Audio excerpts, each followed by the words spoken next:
നമസ്കാരം. UK മലയാളി ന്യൂസിലേക്ക് സ്വാഗതം.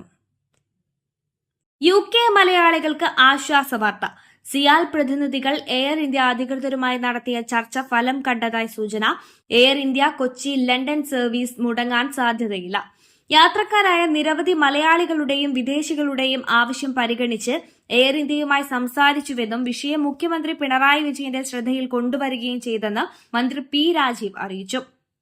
എയർ ഇന്ത്യയുമായി സംസാരിക്കാൻ സിയാൽ അധികൃതരെ മുഖ്യമന്ത്രി ചുമതലപ്പെടുത്തുകയും ചെയ്തിരുന്നുവെന്ന് മന്ത്രി പി രാജീവ് പറഞ്ഞു.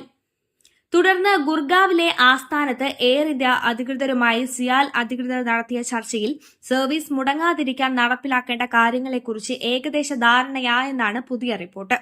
സാങ്കേതിക അനുമതിക്ക് ശേഷം മാസങ്ങൾക്കുള്ളിൽ സർവീസ് പുനരാരംഭിക്കാനാകുമെന്നും വിമാനങ്ങളുടെ ലഭ്യത അനുസരിച്ച് ഈ റൂട്ടിൽ സർവീസുകളുടെ എണ്ണം വർദ്ധിപ്പിക്കാനാകുമെന്നും എയർ ഇന്ത്യ അറിയിച്ചു. ചൊവ്വ, വ്യാഴം, ശനി ദിവസങ്ങളിൽ കൊച്ചിയിൽ നിന്നുള്ള സർവീസിൽ എക്കണോമിക് ക്ലാസ്സിൽ 238 സീറ്റുകളും ബിസിനസ് ക്ലാസ്സിൽ 18 സീറ്റുകളുമാണ് എയർ ഇന്ത്യയുടെ ബോയിംഗ് ഡ്രീം ലൈനർ വിമാനത്തിൽ ഉണ്ടായിരുന്നത്. വാർഷിക അറ്റകുറ്റപ്പണികൾ കാരണമാണ് സർവീസ് നിർത്തലാക്കിയതെന്ന് അധികൃതർ ചർച്ചയിൽ അറിയിച്ചു. കോവിഡ് കാലത്ത് സർവീസ് ആരംഭിച്ച എയർ ഇന്ത്യ സർവീസ് നിരവധി പേർ ആശ്രയിച്ചിരുന്നു. എറണാകുളം MP ഹൈബി ഈഡൻ സർവീസ് നിർത്തലാക്കുന്നതിനെതിരെ കേന്ദ്ര സർക്കാരിന്റെ അടിയന്തര ഇടപെടൽ ആവശ്യപ്പെട്ട് കേന്ദ്ര വ്യോമയാന മന്ത്രി ജ്യോതിരാദിത്യ സിന്ധ്യയെ നേരിൽ കണ്ട് നിവേദനം നൽകിയിരുന്നു. ഇംഗ്ലണ്ടിൽ സ്കൂൾ ഹോളിഡേ ഫൈനായി കഴിഞ്ഞ വർഷം രക്ഷിതാക്കൾ അടച്ചത് റെക്കോർഡ് പിഴ. 4,43,322 പൗണ്ടാണ് വിവിധ കൌൺസിലുകൾക്ക് നൽകിയതെന്ന് വിദ്യാഭ്യാസ വകുപ്പിന്റെ കണക്കുകൾ വ്യക്തമാക്കുന്നു. അംഗീകൃത അവധി ദിവസങ്ങൾക്ക് പുറമെ കുട്ടികളെ സ്കൂളിൽ അയക്കാതെ അവധിയെടുത്ത് കറങ്ങി നടക്കുന്ന രക്ഷിതാക്കളെ നിയന്ത്രിക്കാനാണ് ഈ പിഴ സംവിധാനം സർക്കാർ നടപ്പിലാക്കിയത്. മലയാളികൾ ഉൾപ്പെടെയുള്ള പ്രവാസി മാതാപിതാക്കളെയാണ് ഇത്തരത്തിൽ കുട്ടികളുമായി ദീർഘകാല അവധിക്ക് പോകുന്നവരിൽ ഏറെയും. ഒരു കുട്ടി 5 അതിലധികമോ ദിവസം സ്കൂളിൽ ഹാജരാകാതിരുന്നാൽ 80 പൗണ്ടാണ് പിഴ അടയ്ക്കേണ്ടത്. 28 ദിവസത്തിനുള്ളിൽ പിഴ നൽകിയില്ലെങ്കിൽ ഇത് ഇരട്ടിയായി ഉയരും. ഒരു കുട്ടി തന്നെ 2ാം വട്ടവും വീണ്ടും അവധിയെടുത്താൽ ആദ്യം തന്നെ പിഴ 160 പൗണ്ടാകും. 2ൽ കൂടുതൽ തവണ അനധികൃതമായി അവധിയെടുത്താൽ മാതാപിതാക്കൾക്കെതിരെ നിയമ നടപടിയും കോടതിയിൽ നിന്നും 2,500 പൗണ്ട് വരെ പിഴയും ലഭിക്കാം. ചില കൌൺസിലുകൾ ജോലിക്കാരായ 2 രക്ഷിതാക്കളുടെയും പക്കലിൽ നിന്നും പിഴ ഈടാക്കുന്നുണ്ട്.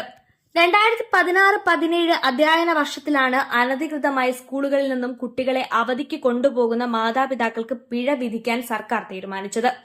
അന്നു മുതൽ ഓരോ വർഷവും പിഴത്തുകയിൽ വർധനവുണ്ടായെങ്കിലും കഴിഞ്ഞ വർഷമാണ് സർവകാല റെക്കോർഡ് ഭേദിച്ച് 24% അത് വർദ്ധിച്ചത്. ടേബിൾ ടെന്നീസ് കളിക്കുന്നതിനിടെ സ്കോട്ട്ലാൻഡിൽ മലയാളി യുവാവ് കുഴഞ്ഞു വീണ് മരിച്ചു. തൃശൂർ ചേലക്കര സ്വദേശി മനീഷ് നമ്പൂതിരിയാണ് മരിച്ചത്. ഇന്നലെ വൈകിട്ടോടെയാണ് സംഭവം. ഉടൻ പാരാമെഡിക് സംഘം സ്ഥലത്തെത്തിയെങ്കിലും ജീവൻ രക്ഷിക്കാൻ കഴിഞ്ഞില്ല. എഞ്ചിനീയറിംഗ് ബിരുദധാരിയായ മനീഷ് നാറ്റ് വെസ്റ്റ് ബാങ്കിലെ ടെക്നോളജി ഓഫീസറായിരുന്നു. 1 മാസം മുൻപാണ് മനീഷും ഭാര്യ ദിവ്യയും ലിവിംഗ്സ്റ്റണിൽ പുതിയ വീട് വാങ്ങി താമസം ആരംഭിച്ചത്. തൃശൂർ ജില്ലയിലെ ചേലക്കര ആറ്റൂർ മുണ്ടയൂർ മനയിൽ MR മുരളീധരന്റെയും നളിനിയുടെയും മകനാണ് മനീഷ്. അഭിലാഷ് സഹോദരനാണ്. ഇലക്ട്രിക് വാഹന ഉടമകളും ഇനി വെഹിക്കിളിംഗ് എക്സൈസ് ഡ്യൂട്ടി നൽകേണ്ടി വരും. ഏപ്രിൽ 1 മുതൽ നിയമം പ്രാബല്യത്തിൽ വരും.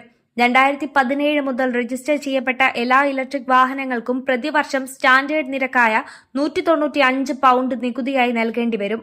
അതിനു പുറമെ 40,000 പൗണ്ടിന് മുകളിൽ വിലയുള്ള കാറുകൾക്ക് ചുമത്തുന്ന 422 പൗണ്ടിന്റെ ആഡംബര കാർ നികുതിയും ഇലക്ട്രിക് കാർ ഉടമകൾ നൽകേണ്ടി വരും. ഇലക്ട്രോണിക് കാറുകൾക്ക് നികുതി ഏർപ്പെടുത്തുന്നതോടെ കാറുകളുടെ ആവശ്യക്കാരും കുറയാൻ സാധ്യതയുണ്ട്.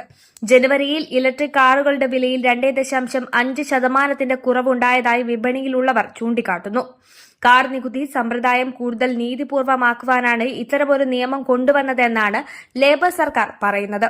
പുതിയ തീരുമാനത്തോടെ 10ൽ 7 ഇലക്ട്രിക് കാർ ബ്രാൻഡുകൾക്കും ഈ ആഡംബര നികുതി ബാധകമായി തുടങ്ങും. വാർത്തകൾ പൂർണ്ണമായി. നന്ദി, നമസ്കാരം.